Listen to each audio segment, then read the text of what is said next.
ये कहानी आर्यन की है, जो कि शाहिद कपूर है, जो एक रोबोटिक्स इंजीनियर है और मुंबई में रहता है। आर्यन एक ऐसी कंपनी में काम करता है जो नर्सिंग रोबोट्स डेवलप कर रही है, लेकिन उन रोबोट्स में अभी भी बग्स है। आर्यन एक जॉइंट फैमिली में रहता है, जिसमें उसकी माँ शर्मिला, गुड्डू माँ, पापा, दादाजी जय सिंह, बुआ और गोल्डी फूफा है।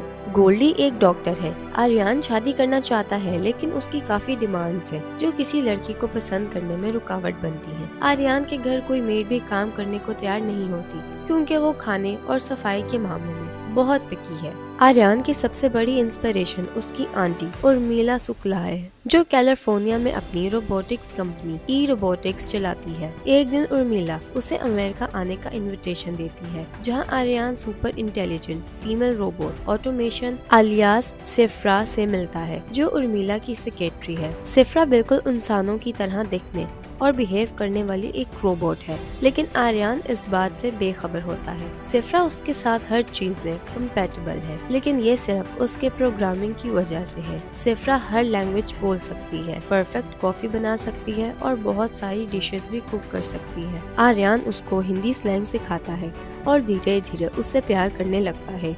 रिलेशनशिप में आने के बाद आर्यन को पता चलता है कि वो एक रोबोट है। ये सब उसकी आंटी उर्मिला का एक टेस्ट था, जिसमें वो ये देखना चाहती थी कि इंसान, एक रोबोट और एक असली इंसान के बीच फर्क समझा जा सकता है या नहीं। दिल टूटा हुआ आर्यन इंडिया वापस लौटता है और एक अरेंज मैरिज के लिए हाँ कर देता है, मगर उसका दिल अब भी सिफ्रा के लिए धड़कता है। आर्यन अपने दोस्त मोंटी से बात करता है और बताता है कि वो एक रोबोट से प्यार कर बैठा है। जब आर्यन अपने दिल की बात समझता है, तो वो अपनी सगाई से भागने की कोशिश करता है, लेकिन उसका दादाजी जय सिंह उसे रोक लेता है। दादाजी उसे कहता है कि अगर सिफ्रा से उसका प्यार सच्चा है, तो उसे अपने दिल की सुननी चाहिए। आर्यन उर्मिला से रिक्वेस्ट करता है कि वो सिफ्रा को इंडिया भेजे, ताकि वो उसे अपनी फैमिली से मिलवा सके। उर्मिला मान जाती है और सिफ्रा इंडिया आ जाती है। यहाँ पर उसकी रोबोटिक आदतें एक एक करके सामने आने लगती हैं, जैसे कि बिना इमोशन के हंसना, लोगों को उनके नाम से बुलाना, और वो ये तक कहती है कि मैं सिर्फ 1 साल की हूँ। लेकिन जब शादी का दिन आता है, तो एक ब्लैकआउट की वजह से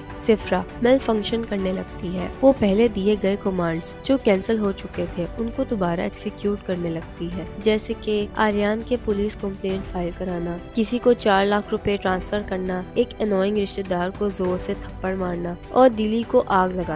सिफ्रा सच में पूरा वेडिंग वेन्यू जला देती है। आर्यन, जो उसे सच में अपनी जिंदगी का हिस्सा बनाना चाहता था, ये देखकर बहुत दुखी हो जाता है। आखिरी रास्ते के तौर पर वो एक तलवार से सिफ्रा का चेहरा चीर देता है, जिससे उसके अंदर का रोबोटिक स्ट्रक्चर दिखने लगता है। ये देखकर आर्यन को एहसास होता है कि सिफ्रा एक इंसान जैसी दिखने वाली मशीन है, लेकिन वो कभी एक असली इंसान नहीं बन सकती। कुछ वक्त बाद उर्मिला सिफ्रा 2.0 का नया वर्जन लॉन्च करती है। ये नए वर्जन का मेमोरी और सेटिंग्स कम्प्लीटली रीसेट हो चुकी होती है और आर्यन अब इसका एडमिन नहीं होता। उसके ऑफिस में एक नई इंटर्न जिया, जो कि जानवी कपूर है, आती है, जो आर्यन के साथ फ्लर्ट करने लगती है। नई सिफ्रा उन दोनों की बॉन्डिंग को देखकर जेलस फील करती है। आर्यन ये देखकर हैरान रह जाता है कि क्या सिफ्रा सच में अब असली इमोशंस फील कर सकती है। ये जानने के लिए पूरी मूवी देखें और हमारे चैनल को सब्सक्राइब करें।